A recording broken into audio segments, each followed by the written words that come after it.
Okay, a little heads up for those people that are building with these NZXTs. On that pin right there, I'm sorry for the awkward light, where normally you have the motherboard standoffs, that is a standoff that doesn't have threads on it. Well, threads to the case, but not to the motherboard, which is great because it helps you to, when you seat the motherboard, it'll stay in place to assist you in putting the screws into the other threads. The problem is, with this MSI board, I'll put this right here, it's going to land right there. Unfortunately, that's going to prevent you from using the SSD heat spreader. So,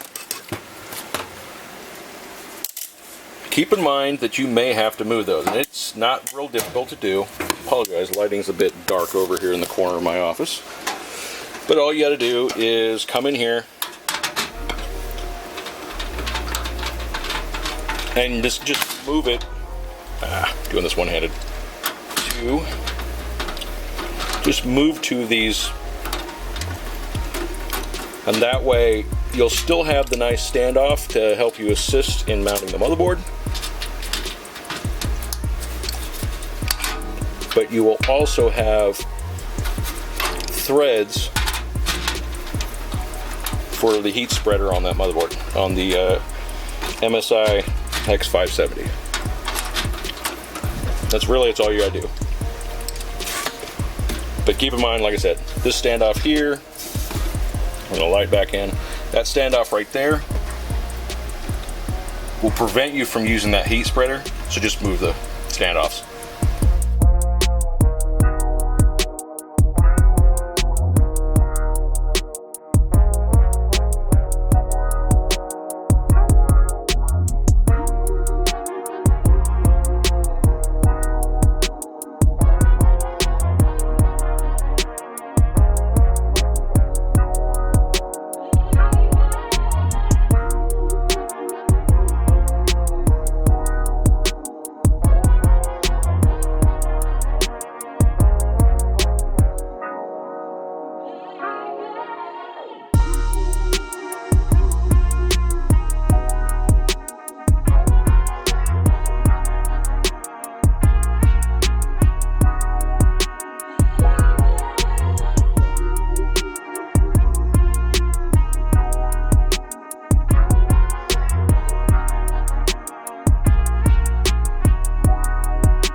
Moment of truth.